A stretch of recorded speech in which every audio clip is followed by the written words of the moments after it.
कुनै प्रतिष्ठित व्यक्ति तपाईको जेल नेलको सम्भावना चाहिँ यतिखेर मैले देखेको छु मङ्सिरको 1 गतेसम्म।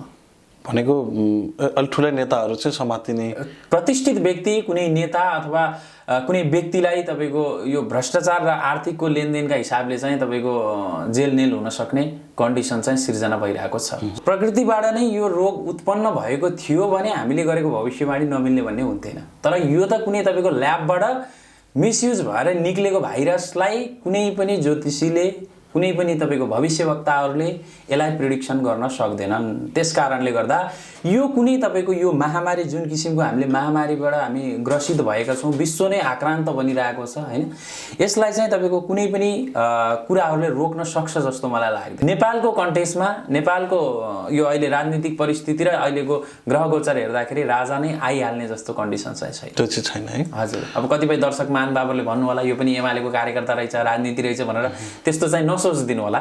मिथुन राशि, कन्या राशि हैन, त्यस्तै गरेर कर्कट राशिका व्यक्तिहरूको लागि विशेष फलदायी वर्षको रूपमा यो वर्ष लिख्न सकिन्छ। र अरु राशिहरूको लागि अब कर्मिक रूपमा हेर्नु पर्दाखेरि राम्रो नराम्रो भन्ने कुराहरू चाहिँ आफ्नो ठाउँमा छ र यी 3 राशिका लागि चाहिँ विशेष फलदायी वर्षको रूपमा लिख्न सकिन्छ 2077। तपाईले ल गुरु हामीमा यस्तो यस्तो छ जसै पनि मिलाइदिनु पर्यो भनेर तपाईले अलिकति 2000 4000 5000 रुपैयाँ दिनुभयो भने नमिल्ने पनि केसहरू ज्योतिषीहरूले मिलाइदिरहेको अवस्था छ। त्यसले गर्दाखेरि के भइरहेछ, 2 वर्ष 4 वर्ष 5 वर्ष तपाईको सम्बन्ध टिक्ला, तर जब तपाईको ती ग्रहहरू जुझ्छन्, एक आपसमा तपाईको परस्पर दृष्टि हुन्छ, त्यो नेगेटिभ टाइमहरू चल्छ, मान्छेलाई राम्रै कुरा भन्दा पनि नराम्रो सुन्दिन अनि सुरु भइहाल्छ। अनि त्यसले के गर्छ त भन्दा अन्ततगत्वा त्यसले पछि बिछोडमा परिणत गर्छ।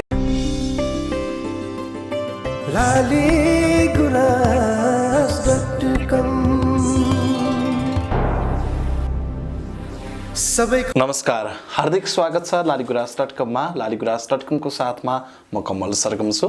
लालीगुराँस.com को आजको विशेष अतिथिको रूपमा तपाईले विशेषतः केही समयदेखि लालीगुराँस.com मा निरन्तर उहाँको केही भिडियोहरू हेर्दै आइराख्नु भएको छ। कहिले राशिफलको विषयमा, कहिले चाहिँ 12 महिनाभित्र हुने भविष्यवाणीको विषयमा र विशेषतः ज्योतिष शास्त्रसँग जोडिएर हामीले केही कुराकानी गर्दै आइराखेका छौँ।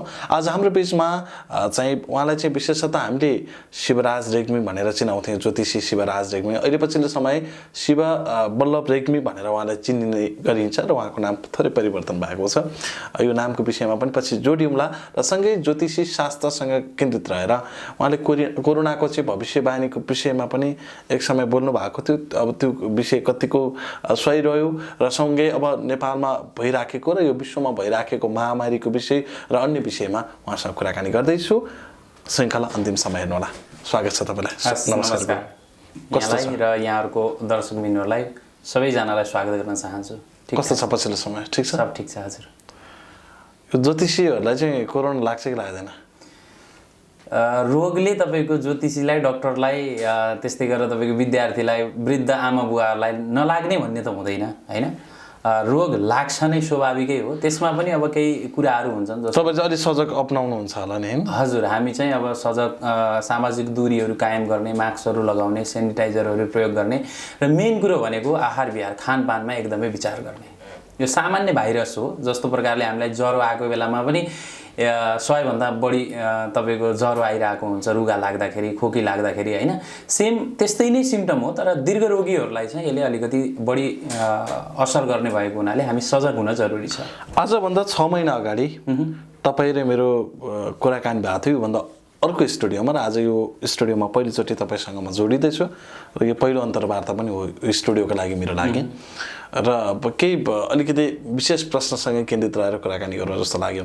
तपाईँले त्यो अन्तर्वार्तामा चाहिँ कोरोनाको चाहिँ अलिकति यो महामारी भनौँ न, कोरोनासँग केन्द्रित किन नरहौँ, तर यो महामारी चाहिँ अबको केही महिना मात्र रहन्छ र तपाईँले त समय पनि दिनुभएको थियो, असारसम्मको लागि मात्र समय दिनुभएको थियो, त्यसपछि चाहिँ हराउँदै जान्छ भन्नुभयो। तर त्यसको ठिक उल्टो भइदिरहेछ। त्यो पछि चाहिँ झन् कोरोना सङ्क्रमितको सङ्ख्या बढ्यो, कोरोनाबाट चाहिँ ज्यान गुमाउनेको सङ्ख्या पनि बढेको छ र विशेष गरी काठमाडौँ जस्तो ठाउँमा महामारीको सुरुवात भएको छ। तपाईले यसलाई कसरी प्रश्न पार्नुहुन्छ? किन तपाईको भविष्यवाणीले फेल खायो? यस्तो हुन्छ, कुनै पनि कुराहरू जस्तो कि भविष्यवाणी गर्नु पूर्व हामीले क्याल्कुलेसन गर्ने भनेको ग्रह, नक्षत्र, योग, करण सबै कुराहरूलाई क्याल्कुलेसन गरेर गर्नुपर्ने हो हैन। र त्यतिखेरको कन्डिसन र त्यतिखेरको अवस्थालाई बुझेर हामीले ग्रह गोचर अनुसार हेर्दाखेरि यो तपाईँको असारपछि टोटल्ली रूपमा यदि तपाईँको प्रकृतिबाट नै यो रोग उत्पन्न भएको थियो भने हामीले गरेको भविष्यवाणी नमिल्ने भन्ने हुन्थेन। तर यो त कुनै तपाईँको ल्याबबाट मिसयुज भएर निक्लेको भाइरसलाई कुनै पनि ज्योतिषीले कुनै पनि तपाईँको भविष्यवक्ताहरूले यसलाई प्रिडिक्सन गर्न सक्दैनन्। त्यस कारणले गर्दा यो कुनै तपाईँको यो महामारी जुन किसिमको हामीले महामारीबाट हामी ग्रसित भएका छौँ, विश्व नै आक्रान्त बनिरहेको छ हैन, यसलाई चाहिँ तपाईँको कुनै पनि कुराहरूले रोक्न सक्छ जस्तो मलाई लाग्दैन। यो तपाईँको गेम प्लानिङ जस्तो तपाईँको यो ल्याबबाट मिसयुज भएको भाइरस हो। त्यस कारणले यो कन्ट्रोल हुनलाई, यो रोकिनलाई विभिन्न खाले भविष्यवाणी गर्नु भनेको त्यति उचित छैन। किन भन्दाखेरि हामीले यसको पछि सबै कुराहरू हेऱ्यौँ। हामीले मात्र होइन, हामीभन्दा अग्रज गुरुहरूलाई, विद्वानहरूलाई हामीले सोध्यौँ, कन्सल्ट गऱ्यौँ यस विषयमा खास कुरो के हो भनेर सबै कुराहरू बुझ्यौँ।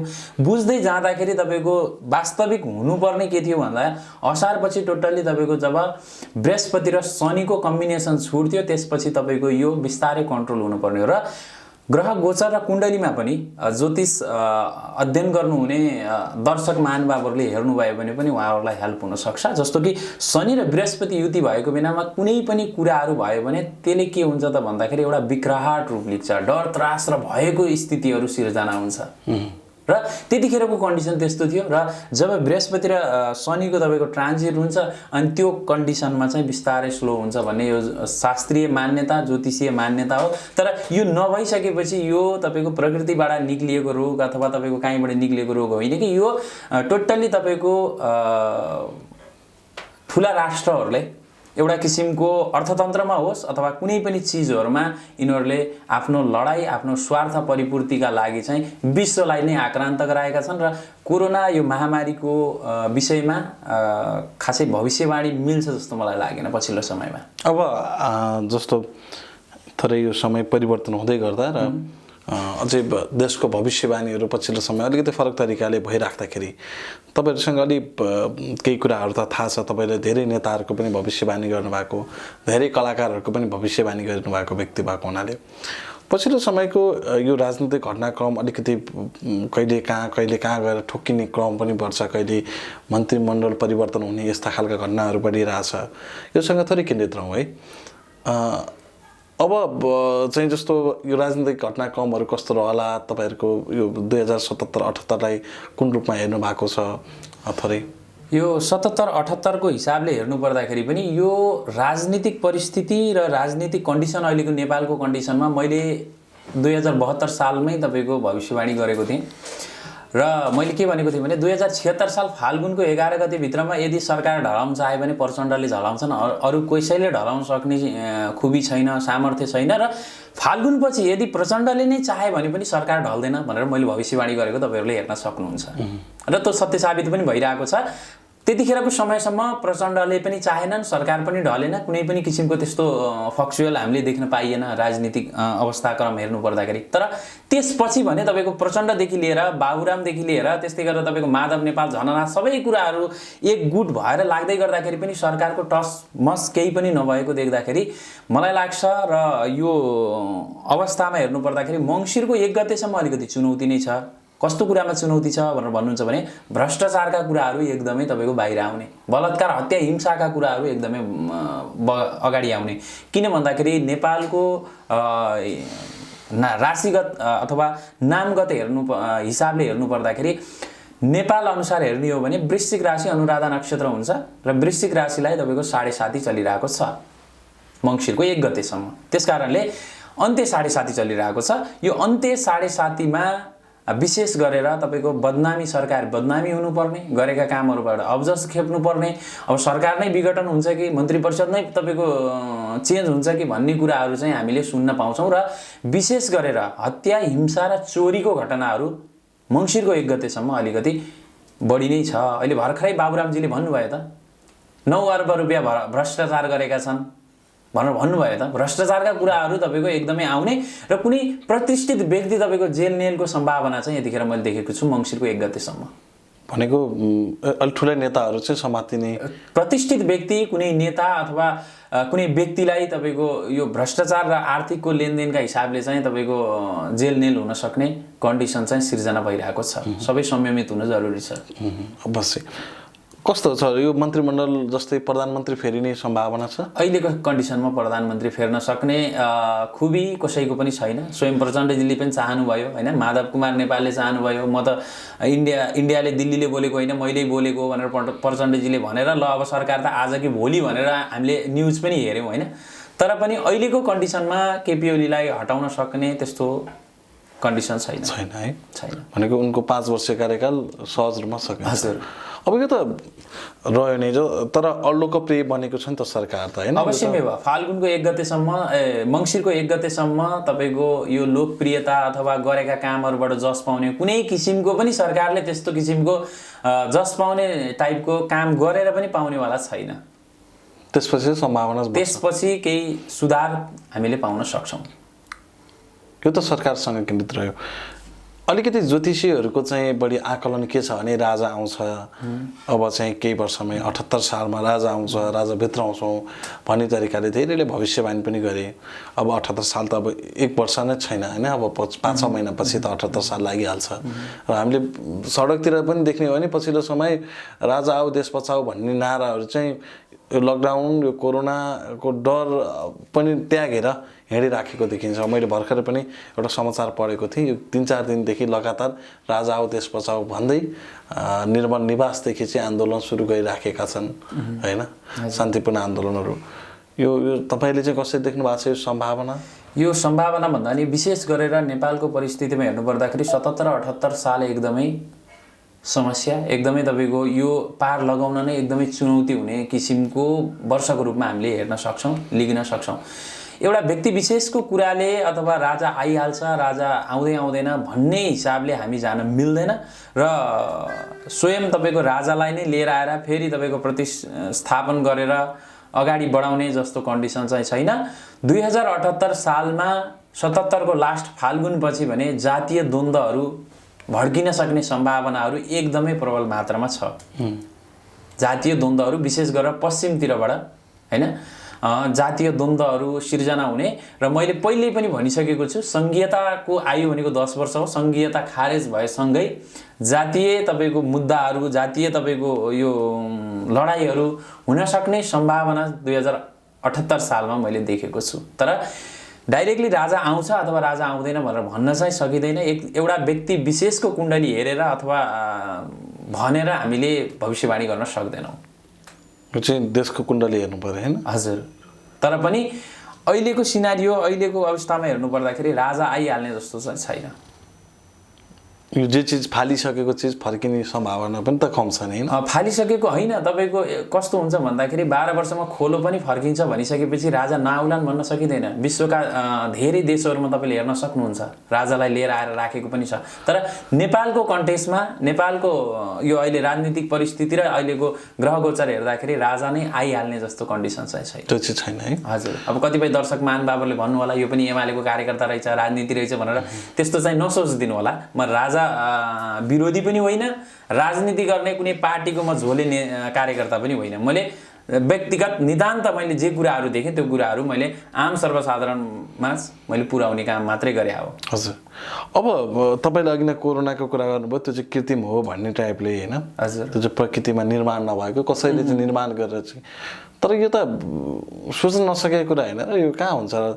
तपाईँ केही समय अगाडि देख्नु भएको होला प्रतिष्ठित व्यक्तिहरूलाई पनि कोरोना लाग्यो, प्रधानमन्त्री कार्यालयकै विशेष व्यक्तित्वहरूलाई कोरोना लाग्यो, त्यसै गरी पाइलट जो चाहिँ विशेषतः लामो समयदेखि चाहिँ विमानलाई चाहिँ विमान चालक भएर काम गरिराख्नुभएका चाहिँ विजय लामालाई पनि कोरोना लाग्यो। उहाँको भनाइअनुसार त कोरोना त एकदम भयानक रोग रहेछ, त्यहाँ गइसकेपछि बाँचिने मरिने डर छ भन्ने खालको चिन्ता र त्रासलाई त यसो हेर्ने हो भने त यो कृत्रिम भन्दा पनि प्रकृतिबाटै निर्मित भएको हो कि भन्ने त देखिन्छ नि। जब कुनै पनि चिजहरू प्रकृतिबाट तपाईँको निर्मित भएको हो अथवा प्रकृतिबाट आएको हो भने त्यसलाई ग्रह गोचरले अवश्यमेव हामी प्रिडिक्सन गर्न सक्छौँ। हेर्न सक्छौँ। यो टाइमबाट तपाईँको बिस्तारै कन्ट्रोल हुन्छ अथवा यो टाइमबाट तपाईँको जान्छ भनिसकेपछि जुन किसिमको हाम्रो क्यालकुलेसनहरू थियो, म मात्रै होइन अधिकांश गुरुहरू फेल हुनुभएको छ कोरोनाको विषयमा हैन।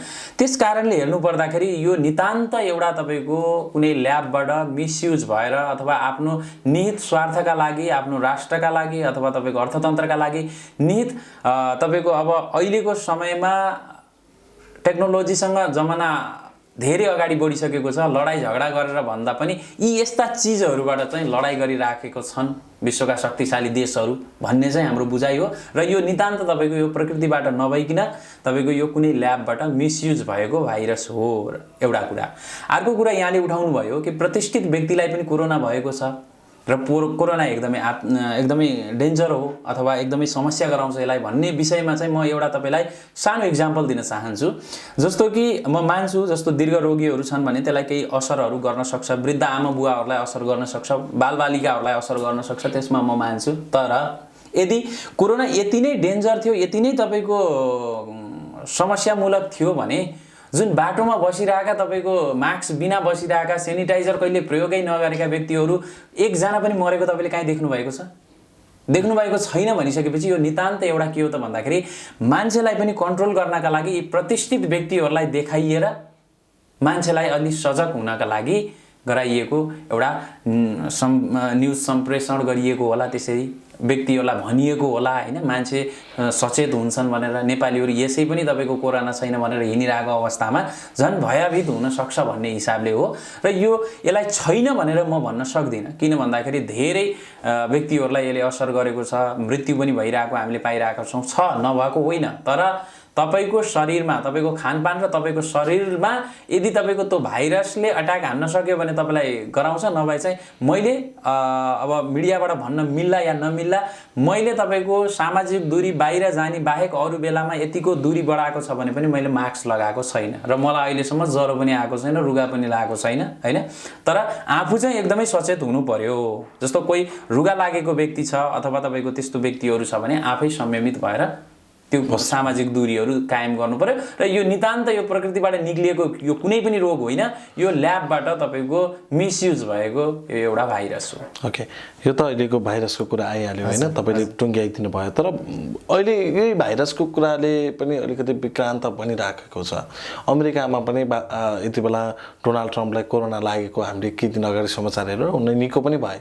तर डोनाल्ड ट्रम्पले चाहिँ कोरोना के होइन भन्दै गर्दा उनलाई नै कोरोना लाग्यो भनेपछि त यो त भयानक रोग नै हो। यो चाहिँ निर्मित मानव निर्मित होइन या चाहिँ प्रकृति निर्मित हो भन्ने खालका त गतिविधिहरू प्रस्तुत भयो नि त होइन। अमेरिकाबाट पनि त त्यो खालको गतिविधिहरू त्यो त हो। अब तपाईँको कोरोना अब सामान्य हिसाबले हेर्नु पर्दाखेरि कोरोनालाई खासै त्यस्तो ठुलो कुरो रहन्छ नि त। तपाईँको भर्खरै प्रधानमन्त्री सचिवालयमा तपाईँको जुन 3 जनालाई देखियो, उहाँहरू त लगभग 1 हप्ता नहुँदै तपाईँको कोरोना नेगेटिभ आइसक्यो उहाँको।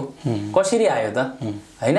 यो टोटल्ली तपाईँले कसरी मेन्टेन गर्नुहुन्छ आफ्नो शरीरलाई, खानपानमा कसरी विचार गर्नुहुन्छ हैन, त्यो कुराहरू एकदमै मुख्य ठुलो कुरो हुन्छ। र यदि तपाईँको प्रकृतिबाटै निक्लिएको हुन्थ्यो भने विश्वमा नै सबैभन्दा धेरै खनिज पदार्थ र जडीबुटी पाइने देश अथवा तपाईँको देवभूमि भनेर नेपाललाई चिनिन्छ, जहाँ देवताहरू पनि भ्रमण गर्थे।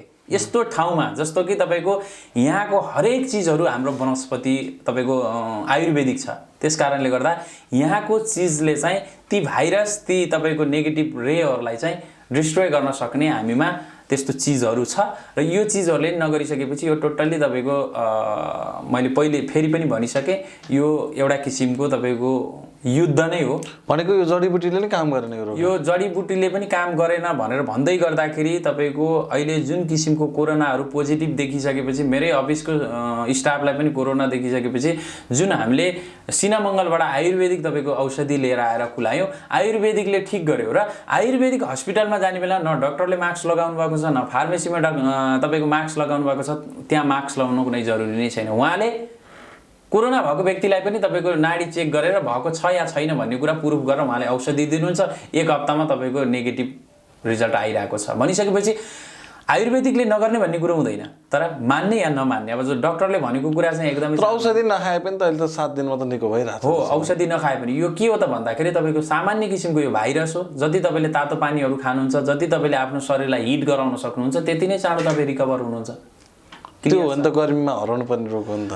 गर्मीमा हराउनु पर्ने भनेर कस्तो कन्डिसनमा हराउनु पर्ने हो त भन्दा यदि कोही दीर्घ रोगी र तपाईँको वृद्ध आमा बुवा हुनुहुन्छ भने त त्यस्तोमा त हराउने कुरो त भएन नि त। उहाँलाई त ग्रसितै गराउनु भयो, चाहे गर्मी भए पनि सर्दी भए पनि।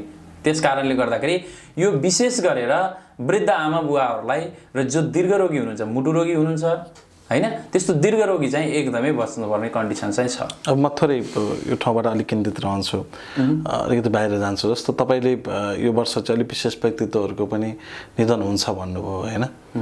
केही राम्रो व्यक्तिहरूले यो देश छोड्नु पर्यो, जस्तो राष्ट्रकवि माधवप्रसाद घिमिरेको निधन यही वर्ष भयो।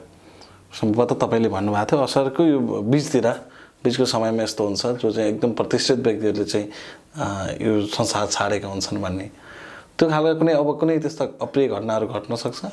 अप्रिय घटनाहरू घट्न सक्ने भन्दा पनि यो अब मेन कुरो भनेको यो अन्त्य 7.5मा देशलाई नै एउटा किसिमको महामारी र डर त्रास र भएको स्थितिहरू कन्डिसन हुने भएको हुनाले यतिखेरको समयमा अब यही तपाईँको महामारी जुन किसिमको महामारी छ, यसैले गर्दाखेरि एउटा किसिमको आक्रान्त बनाउने स्थिति चाहिँ छ। आम सर्वसाधारणमा एउटा किसिमको डर त्रास भय होइन हुने कन्डिसन छ। र अहिलेकै अवस्थामा हेर्ने हो भने पनि हाम्रा जो दिदीबहिनीहरू एक्लै हिँड्न सक्ने कन्डिसन छैन। जताततै तपाईँको एकदमै नराम्रा समाचारहरू मात्रै आइरहेको छन्। भनेपछि यो मङ्सिरको 1 गतेसम्म सबैजना जस्तो तपाईँको उच्च पदस्थ व्यक्तिहरू भयो होइन, त्यसपछि गएर सेना पुलिस आर्मीहरू सबै एकदमै संयमित भएर काम गर्नुपर्ने जस्तो स्थिति चाहिँ यतिखेरको समयमा छ। त्यस्तो अप्रिय घटना नै भइहाल्ने बितिहाल्ने त्यस्तो कुराहरू चाहिँ छ। भनेको एउटा ठुलै नेता चाहिँ प्रतिष्ठित व्यक्ति नै तपाईँको जेल नेलको सम्भावना चाहिँ छ। त्यो संयमित हुने कुराभित्र रह्यो होइन। हजुर। कुनै त्यस्तो छ जस्तो अब यो वर्ष कुन राशि अलिकति बढी ग्रसित या पीडित हुन्छन्, कुन राशि अलिकति सहज छ, ती कुराहरूलाई हेर्न सकिन्छ? त्यसरी अब नर्मली 12वटा राशिलाई क्यालकुलेसन गर्नु पूर्व जस्तो कि यो वर्ष विशेष गरेर बुध ग्रह को कन्डिसन चाहिँ अलिकति बलवान, चन्द्रमा अलिकति राम्रो नै भएको हुनाले विशेष गरेर मिथुन राशि, कन्या राशि होइन, त्यस्तै गरेर कर्कट राशिका व्यक्तिहरूको लागि विशेष फलदायी वर्षको रूपमा यो वर्ष लिख्न सकिन्छ। र अरू राशिहरूको लागि अब कर्मिक रूपमा हेर्नु पर्दाखेरि राम्रो नराम्रो भन्ने कुराहरू चाहिँ आफ्नो ठाउँमा छ। र यी 3 राशिका लागि चाहिँ विशेष फलदायी वर्षको रूपमा लिख्न सकिन्छ 2077। अरू सबै आंशिक? अरू आंशिक भन्दा पनि अब कतिपय अवस्थामा अन्त्य 7.5 मध्य 7.5 होइन, 7.5को अवस्थाहरू राशिगत हिसाबले छ। त राशिगत हिसाबले 7.5 भइकिन पनि यदि तपाईँको कुण्डलीमा शनि बलवान रहेछ भने ती 7.5 अथवा अन्त्य 7.5 मध्य 7.5 कुनै 7.5ले नि काम गर्दैन, किनकि त्यसले पोजिटिभ फल दिन्छ, राम्रो फल दिन्छ। त्यस कारणले गर्दाखेरि ठ्याक्कै अरूको लागि ठिकै छ, तर यी 3टा राशिको लागि चाहिँ विशेष फलदायी वर्षको रूपमा लिख्न सकिन्छ हामीले। कुन राशिले चाहिँ के कुराहरू अलिकति ध्यान दिँदा ठिक होला? अब विशेष गरेर जस्तो मेष राशिको व्यक्तिहरूको लागि स्वयं आफैमा पनि चन्द्रमा बलवान हुने भएको हुनाले होइन, मेष राशिका व्यक्तिहरूका लागि विशेष गरेर कमान्डिङ पावर, आफूमा तपाईँको केही चञ्चलता, केही पाएको कुराहरू, अवसरहरू, अपर्च्युनिटीहरू ग्रोथ गर्ने टाइपको एउटा कमान्डिङ पावर, लिडरसिप त्यस्तो व्यक्तिहरूमा हुन्छ। र विशेष गरेर सावधानी हुनुपर्ने भनेको त तपाईँको जस्तो मकर राशि, कुम्भ राशि होइन, त्यस्तै गरेर वृश्चिक राशि, त्यसपछि गएर तपाईँको मिथुन राशि, यी यस्ता व्यक्तिहरूले चाहिँ चिसोबाट अलिकति बस्नुपर्ने हुन्छ। यस्तो व्यक्तिहरू पानीमा जाँदा अथवा तपाईँको साथीभाइहरूसँग तपाईँको काहीँ बाहिरहरू जाँदा यस्तो व्यक्तिहरूले चाहिँ अलिकति संयमित भएर अगाडि बढ्नुपर्ने। यो वर्ष मात्रकै जीवन त? यो वर्ष मात्रै नभइकन पानीमा चाहिँ यी राशिहरूका लागि चाहिँ अलिकति चन्द्रमा विक भएको हुनाले पानीबाट चाहिँ अलिकति सतर्क नै रहनुपर्ने हुन्छ।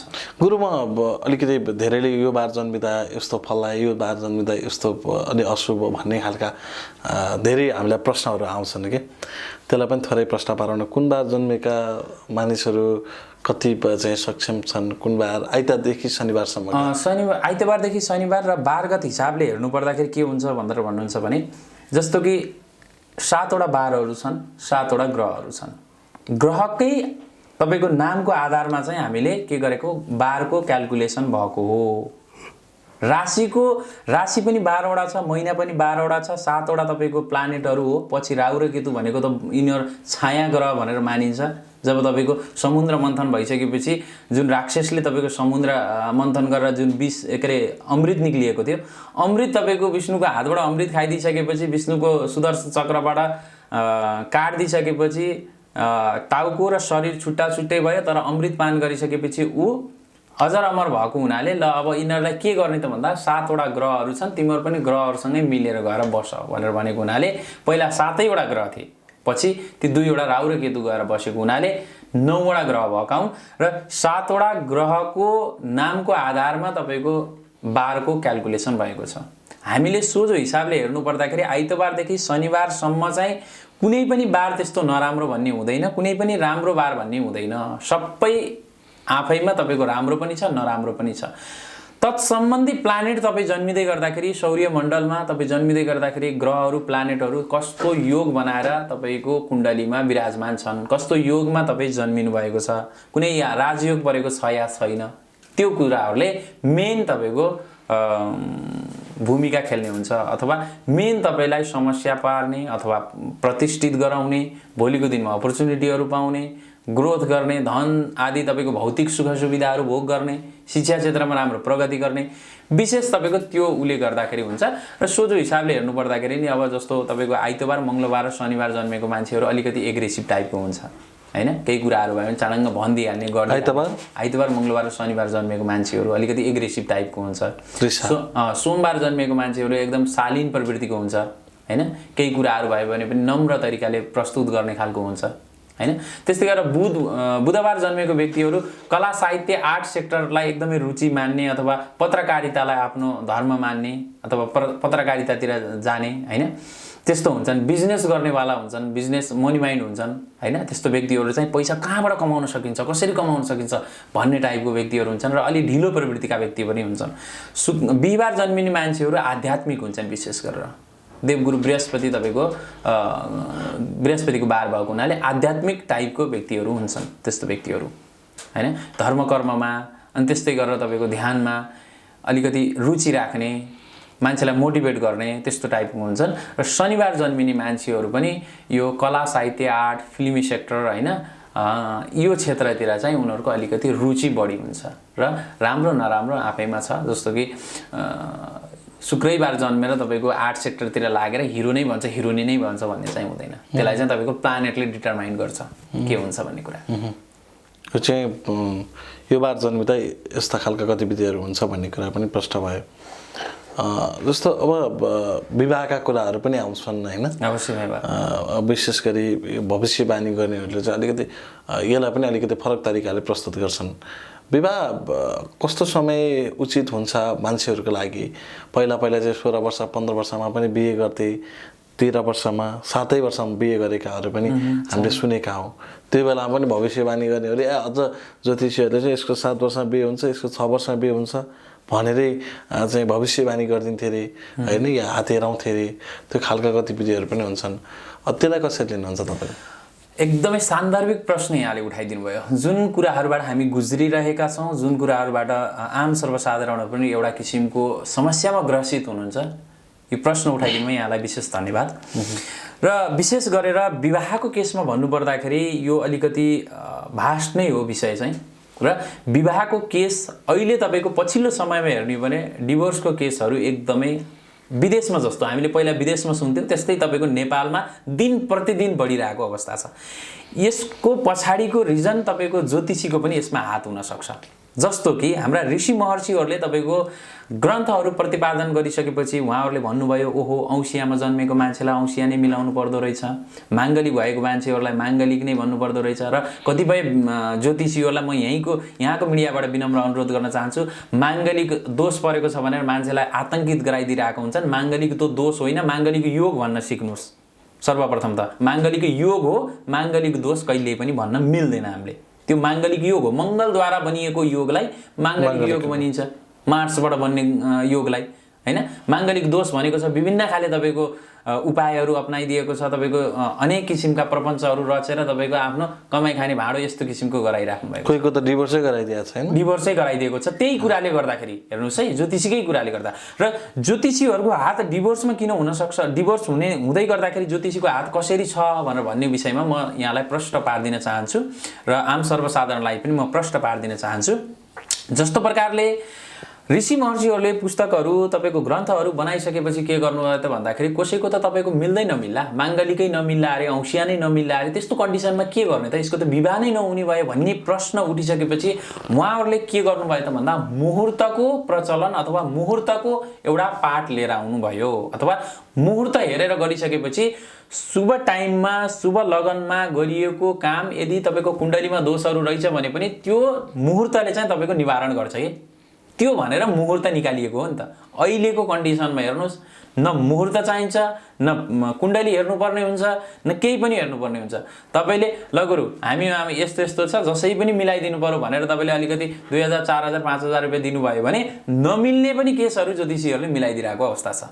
त्यसले गर्दाखेरि के भइरहेछ, 2 वर्ष 4 वर्ष 5 वर्ष तपाईँको सम्बन्ध टिक्ला, तर जब तपाईँको ती ग्रहहरू जुझ्छन्, एक आपसमा तपाईँको परस्पर दृष्टि हुन्छ, त्यो नेगेटिभ टाइमहरू चल्छ, मान्छेलाई राम्रै कुरा भन्दा पनि नराम्रो सुनिदिनुहोस् अनि सुरु भइहाल्छ। अनि त्यसले के गर्छ त भन्दा अन्ततगत्वा त्यसले पछि बिछोडमा परिणत गर्छ। त्यस कारणले गर्दाखेरि विशेष गरेर विवाहको केसमा चाहिँ तपाईँहरूले सर्वप्रथम त कुण्डली म्याचिङ गर्नु होला। नाडी गण गुण किन मिलाउन भनिएको हो त भन्दाखेरि दुईजनाको कम्प्याटेबिलिटी स्कोर चेक गर्दाखेरि कति मिल्दो रहेछ त, स्वभाव कस्तो मिल्दो रहेछ, प्लानेटहरू कुन कुन मिल्दो रहेछ, दशा कुन टाइममा गर्नु पर्दो रहेछ, सबै कुराहरू मिलाएर न गर्ने हो। र ती कुराहरू नमिल्दै गर्दाखेरि राम्रो मुहुर्तमा विवाह गराइदिने हो के ज्योतिषीले, राम्रो मुहुर्तमा विवाह गराइदिने, कुन प्रहरमा विवाह गर्ने, विवाहको लगन रातिमा छ दिउँसोमा छ अथवा कुन टाइममा निकाल्ने, राहुकालदेखि लिएर तपाईँको अशुभ प्रहरहरू नपार्ने, यसरी तपाईँको गरियो भने न तपाईँको विवाह पनि सफल हुन्छ,